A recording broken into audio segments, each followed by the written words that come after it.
Hello crafty friends, in today's video I'm going to be making some cards with this die set that I picked up from the Crafty Charity Shop. It's the Sizzix Thinlet Set 663377 and it's called Floral Wreath. We've got 9 dies, a wreath, a leafy wreath, and then a bunch of dies to make floral clusters with leaves. This is quite a large wreath for the size of cards that I normally make. My card blanks are roughly 4 by 6 inches and this goes almost to the edges of them, but I'm going to try and make it work today. To get going today, I want to do some dry embossing on this bit of card using the wreath die. So I've got my die cutting sandwich in its dry embossing configuration. And I'm going to press down some sticky ink onto my die. And then I'm going to blend on some green. And the reason I'm putting sticky ink on first is that I think, or I hope, my green ink will stick to the metal a bit better. This is Lucky Clover Distress Oxide. I'm going to pounce up and down to create a kind of stippled inking, I think. I think it'll look better than swiped inking. We shall see. Now I want to transfer this carefully onto here because once I put it down, some ink will transfer and I don't want it to shift about. So once it's down, it's down. Now I'll run that through my machine. Let's see if we've got some transfer of ink. And we have. Yep, happy with that. Now this is going to need a really good clean before I do anything else with it today.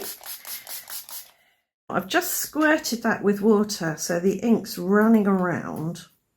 I'm going to try and dry emboss again and see what effect we get. This might just go all mucky and horrible, but we shall see. Right, we've got a much more diffuse watercolour-y effect there. I like both of those actually, but this definitely needs a thorough clean now. So we've got an engraved image there with both of them. The next thing I want to do is spatter on some of the Lucky Clover that I've watered down. And I'm not going to waste that, I'll smush it on another bit of card. In fact, I think I shall do a bit extra smushing. So those are nice and dry now. I've got a piece of acetate, my rule of thirds acetate grid, and I'm going to use that to determine where to cut because this is the same size as my card blanks. Now I'll trim these down with a guillotine. So I've cut those down and popped them on card blanks. I'm going to work on this one for now. I've used that bit of smushed paper to die cut out a wreath. And I'll put a little dot of my high-tack white glue on the back of each little leaf and stick it to the front of my card. And I'm going to place these leaves in between the ones we dry embossed. Before I stick anything else to this card, I want to add a sentiment, and I've chosen this. Here's to you. It's a nice, big, bold sentiment. I print and cut this using my Silhouette Cameo, and that leaves me some room to put some flowers.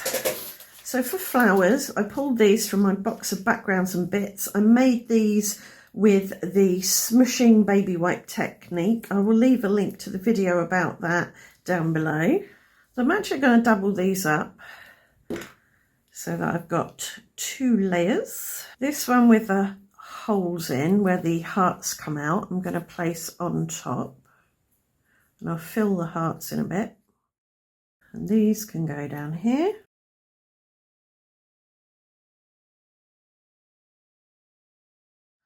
And I've put some little spots of matte gel medium around the sentiment, because I'm going to use the heart bits that were cut out as little sprinkles in the middle of my wreath.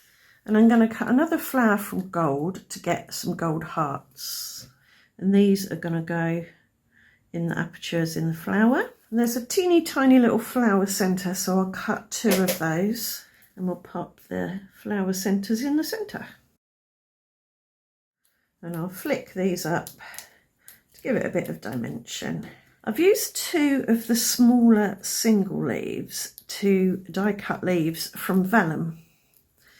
I don't think we need to introduce any more green, but a couple of vellum leaves will just add a little something, a bit of extra separation from the wreath and a bit of softness.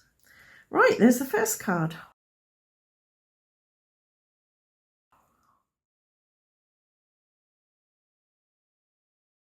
So for this card, I've gone ahead and cut a wreath from gold foil cardstock. So we've got more contrast this time between the 2 layers of leaves. We've got a green layer and a gold layer. And for my sentiment, I've got a print and cut just for you, and that is going to go in the middle. Because I'm not going to have one big cluster of flowers, I'm going to scatter them, or at least I'm going to scatter the small flower. So I'm going to use this again to cut out lots of small flowers. Some of these need a little bit of definition around the edge where it's a bit white. So I've got a sponge dauber. This has got warm lipstick on it, which is a colour that's going to work with these other warm pinks. I'm just going to go around the edges of the flowers.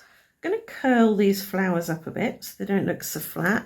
I've folded up a bit of tissue, something soft to press into, and I'm just making a circular motion in the middle with my embossing tool. I'll just dip them into a bit of high-tack white glue and dot them around my wreath. I've cut out a bunch of flower centres from that same gold I used for the leaves or the wreath. And I'm putting them in place with matte medium again. So I used that bigger flower die to cut a flower from gold cardstock, but I'm putting that aside and just using the hearts. I've put 3 in the circle and 2 out, so there's a bit of a diagonal of hearts there. I don't think adding any vellum leaves will actually add anything to the card. I think it will overcrowd everything, but I'm quite happy with that.